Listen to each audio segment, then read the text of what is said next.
Les saluda Jimena Pérez y Zaira Contreras.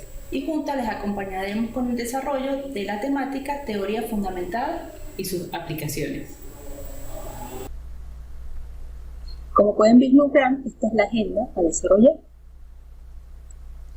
Iniciamos con los antecedentes históricos. El origen de la teoría data de la Escuela de Sociología de Chicago, donde dos autores que estudiaban diferentes áreas, como la investigación cuantitativa y la investigación cualitativa, convergieron para crear una teoría que daba explicaciones a diferentes problemas que otras no. Estos autores son Barney Gleiser y Ansel Strauss. Ellos dos crearon el libro identificado como El descubrimiento de la teoría fundamentada. En ella, como ya comenté, fusionaron esos dos tipos de investigación y le dieron vida a otro, que es la investigación social. Además, que se dieron cuenta que toda la teoría tiene su base partiendo de los datos. De manera que se complementaron y construyeron diferentes teorías siempre partiendo de los datos. Estos autores fueron los representantes principales de la teoría, y aunado a ello la señora Charman, quien también contribuye un poco en el proceso. Gleiser nació en 1930, sociólogo estadounidense, comenzó una colaboración de investigación con Strauss desde la Universidad de California. Siempre en ese momento estaban hablando sobre el estudio de la muerte en los hospitales. Partiendo de esa teoría, comenzaron entonces a vislumbrar la primera teoría fundamentada, la cual apareció en 1967, identificada entonces como el descubrimiento de la teoría fundamentada. La segunda metodología data de 1978 y es identificada como la sensibilidad teórica, y es otro tema bastante interesante a desarrollar. Por su lado, Strauss, 1916-1966, ya falleció, es sociólogo también estadounidense. Su principal tipo de estudio era el muestreo teórico en la corriente metodológica. Desarrolló junto a Gleiser un innovador método de análisis cualitativo basado en la generación teórica a partir de la observación de los datos, mediante un método que propusieron denominado método de la comparación constante. Y por su lado, Charman, también socióloga con maestría en terapia ocupacional, básicamente compartió con ellos todo lo referente a el estudio de la muerte y cómo esto vislumbraba un poco a esa teoría fundamentada. ¿Sí? Dentro de las características principales de la teoría es que es inductiva, que busca establecer o generar teorías a partir de datos observados, de manera que debe partir de una pregunta o un interrogante. Permite contrastar diferentes teorías existentes con las emergentes. La teoría saliente siempre será útil tanto para las comunidades académicas como para los actores involucrados, ya que es algo innovador. Está fundamentada en el pragmatismo y en el interaccionismo simbólico. El proceso es flexible, emergente, en constante construcción. Quiere decir que aún no se ha terminado de crear esa teoría fundamentada. Utiliza técnicas de recolección tales como la entrevista, la observación, la discusión, registro de datos, notas, entre otros. A diferencia de otros procesos, permite recolectar los datos y analizarlos hasta alcanzar la saturación de las categorías. Después de la categorización, el siguiente paso es la codificación de estas categorías. Para la teoría fundamentada, lo importante son los datos, más no el investigador.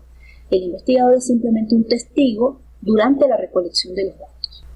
En este sentido, la definición por varios autores consta de: por Gleiser, la teoría fundamentada es una metodología de análisis que parte de la recolección sistemática de datos para generar una teoría inductiva sobre un área sustantiva. Por su parte, Strauss dice: la teoría fundamentada no es una teoría, sino es una metodología para descubrir teorías que dormitan en los datos. Y además, Charman dice que es un conjunto de métodos inductivos sistemáticos para realizar investigaciones cualitativas dirigidas al desarrollo de la teoría. Les dejo una pequeña nube de palabras con los principales conceptos enunciados por los representantes.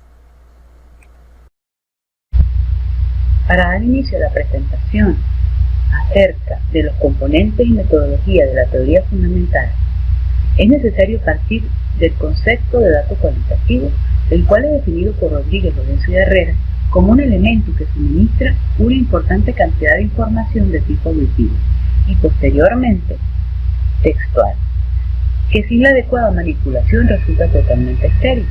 Por tanto, el dato cualitativo, al contrario que el cuantitativo, se convierte en un componente dinámico resultado de una serie de manipulaciones que transforman la realidad.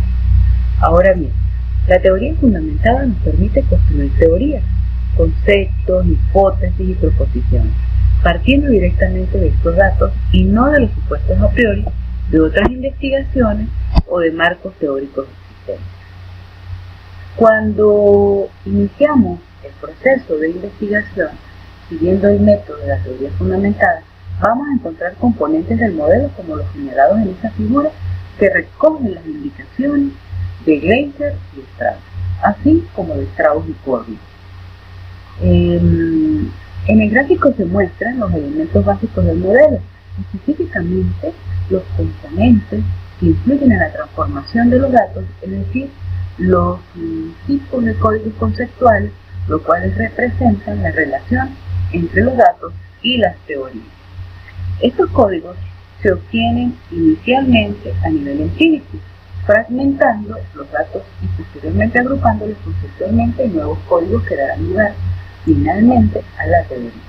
Los códigos sustantivos surgen a partir de los datos empíricos originales, mientras que los códigos teóricos se generan a partir de la clasificación, ordenación e integración de elementos de la teoría.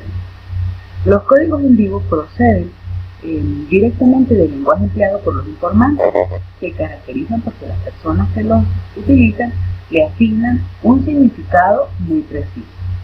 El nivel final en el proceso de desarrollo de la teoría es la construcción de las categorías centrales, las cuales tienen un significado teórico y deben estar respaldadas por los datos. Ahora bien, la codificación abierta es el proceso de desglose de los datos en distintas unidades de significado. En la codificación teórica se establecen relaciones entre los códigos sustantivos y sus propiedades, definiendo las hipótesis que posteriormente serán integradas en la teoría.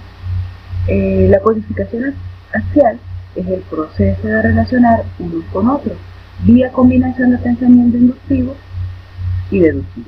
Cuando el concepto ha sido identificado, sus propiedades deben ser exploradas en profundidad. Con respecto a la codificación selectiva, podemos decir que es el proceso de elección de una categoría para hacer el núcleo y relacionar las categorías obtenidas con la central. La idea es desarrollar una única línea narrativa con la cual todos los demás factores están cubiertos. Siguiendo con el modelo, podemos encontrarnos con dos teorías emergentes: la teoría sustantiva y la teoría formal. La primera da cuenta de las realidades humanas singulares, ya que se alimenta de los datos procedentes de la investigación de manera dinámica. Y la segunda viene siendo ya la teoría formal fundamental. Otros componentes básicos son el muestreo teórico y el método de análisis comparativo.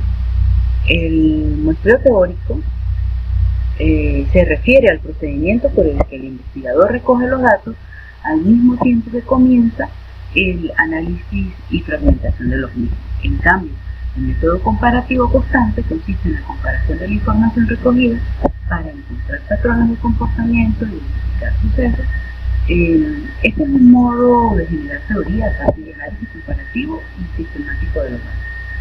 Ahora bien, también tenemos la saturación teórica.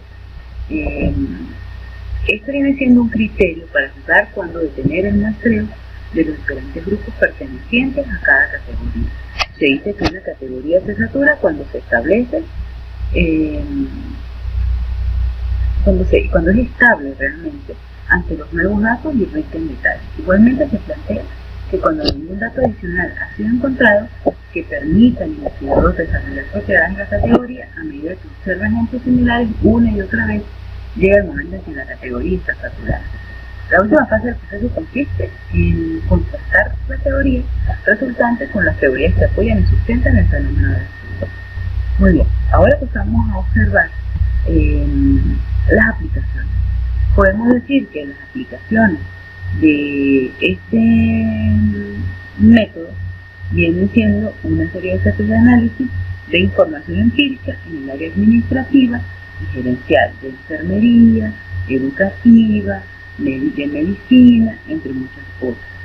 Por último, los dejamos con las referencias utilizadas para desarrollar esta investigación.